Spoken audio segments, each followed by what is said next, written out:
Some injuries from week 4 having a potential impact on teams and fantasy teams. Matthew, let's start with quarterbacks.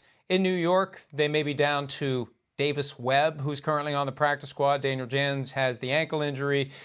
Tyrod Taylor's in the concussion protocol. They play in London this weekend. I mean, it's easy to look at it and say it becomes the Saquon Barkley show, but at a certain point, the defense realizes Barkley's all they have, and Barkley's not going to be able to do anything. Yeah, I mean, I'm not particularly concerned about that. I mean, honestly, up to this point in the season, the only New York Giant you've been starting is Saquon Barkley, especially when Sterling Shepard left with his injury last week. And so I don't think that it really matters. Like, certainly you'd prefer Daniel Jones there. If you're a Giants fan, the mobility of Daniel Jones certainly opens things up for Saquon Barkley. But listen, they're doing a really good job of scheming him open. And the fact is that fantasy managers weren't really considering Daniel Jones as an option. So I don't think that for the purposes of fantasy football, it doesn't affect anything because you're still starting Saquon Barkley, and he's still a top 5 fantasy running back. Honestly, if you were drafting today, you'd still probably take him number 1 overall. He's been nothing short of terrific, and that's not something you can say for most of the top running backs in fantasy. I mean, really, they don't have much of a passing game, and he's still getting it done week in and week out. The Patriots having a hard time getting it done on offense.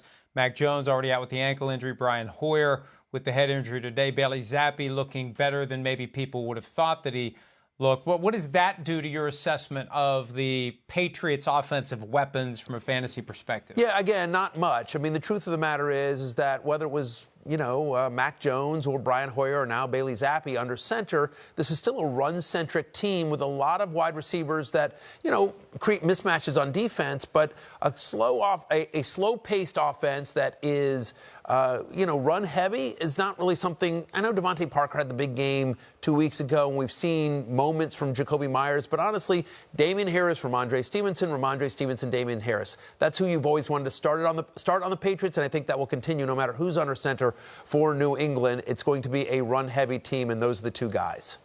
A couple of running backs that were banged up today. Let's start with Javonte Williams. Now, both the Colts and the Broncos, these are the two running backs we're going to talk about. They play on Thursday night, but Williams has a knee injury, and the reports I've seen, Matthew, suggest it is not good, which means if you're the Broncos and if you're anybody with a fantasy team, you want to be thinking about Melvin Gordon moving forward.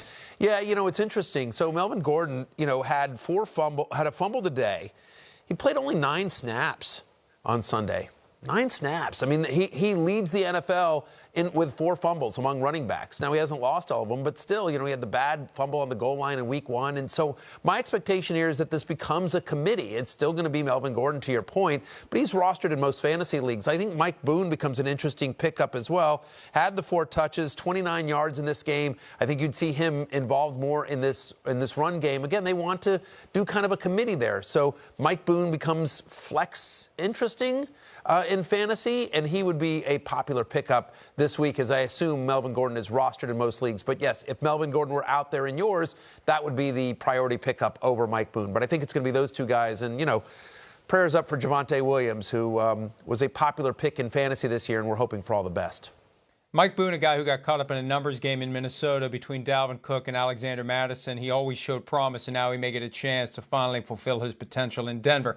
Jonathan Taylor, the consensus number 1 pick in the 2022 fantasy drafts, has an ankle injury to go along with a toe problem he had this week, caused him to miss a practice for the first time ever in his football career. Short week.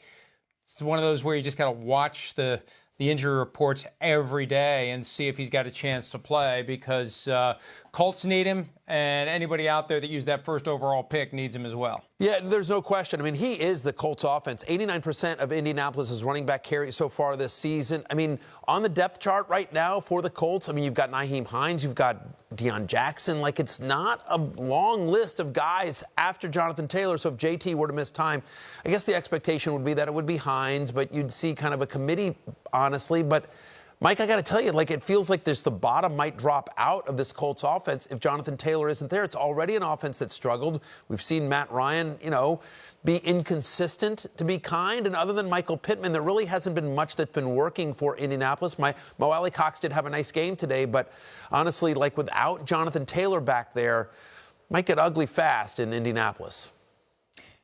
They've been saying for weeks that they want to get the ball. They need to get the ball to Nyheim Hines more, and now they're going to have the chance to do it.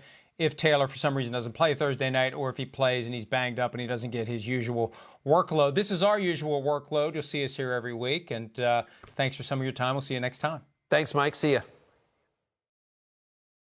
Hi, I'm Mike Tirico, and thanks for watching. Make sure to hit subscribe for the latest news and highlights from NBC Sports.